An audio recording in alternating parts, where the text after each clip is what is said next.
Okay, so we take 2025 minus the age of Noah when the flood hit.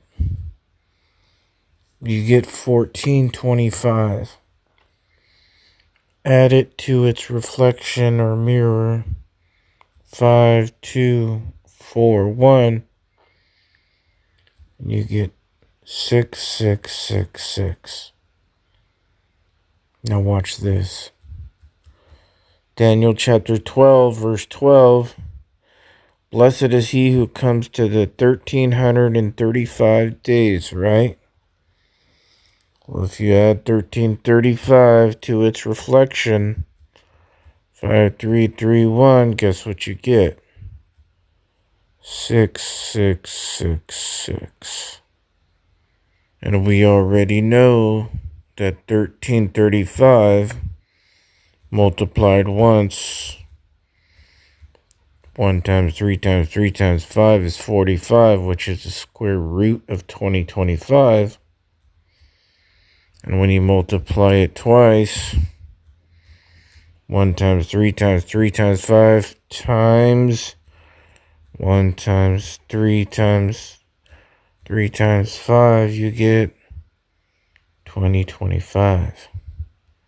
When you add Adam's full age, when he passed away in 930, plus Noah's age at the flood, 600, you get 1530. You see the 153 fish there. You also see 1 Thessalonians 5:3 there, when they say peace and safety, sudden destruction comes. Now, this is the sum of Adam, which is the first, and Noah, which is the last, up into the flood. Jesus said he's the first and the last, right? 1530. Now, how many years is that away from 2025? Well, I think it's 495. I find that number very ironic and interesting because when you hit the 9 on the clock, it's the 45-minute marker as well. So we have that number, 459, and then 45 being special because it's the square root of 2025, and 9 being special because of the spiral 9. Every ninth number, when you add it to its reflection, equals 99. You start from 18 plus 81, 99, the value of rapture and judgment. Then you go 9 numbers up to 27, plus its reflection, 72, 99, the value of rapture and judgment and ascension.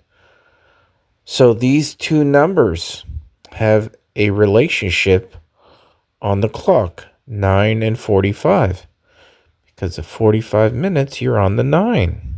Now, when you put 45 and 9 together, 954, which is 9 and 45, minus 459 is reflection. You get 495. Now, check this out. 2025 minus the year of the flood, 1656 years past Adam, you get 369. Okay? Now, when you add 369 to its reflection, 963, you get 1332. That is crazy. You know why? Mark 1332.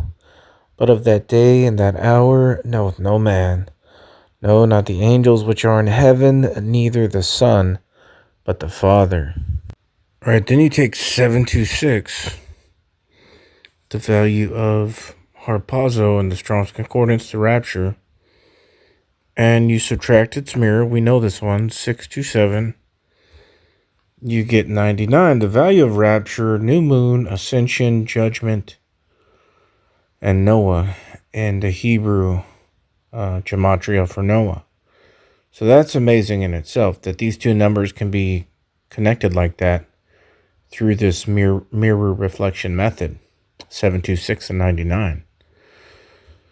Now, when you take 726 and add it to its reflection, 627, 1353, we've seen this revelation.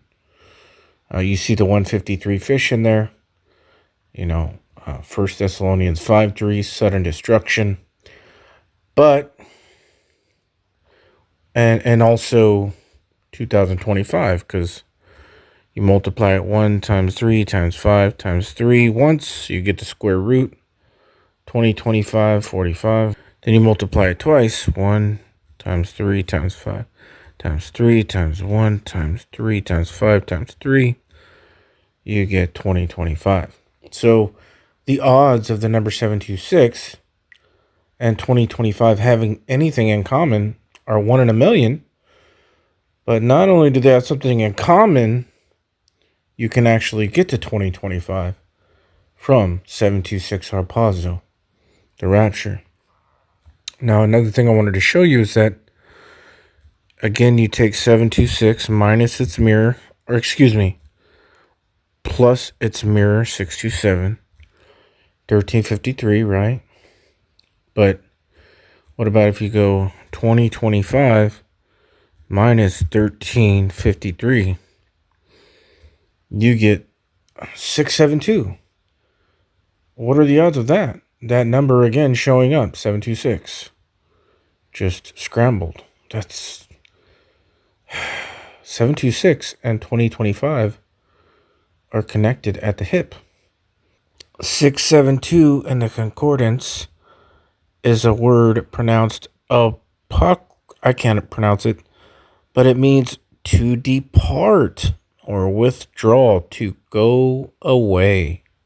And 1353 in the concordance in the Hebrew means redemption.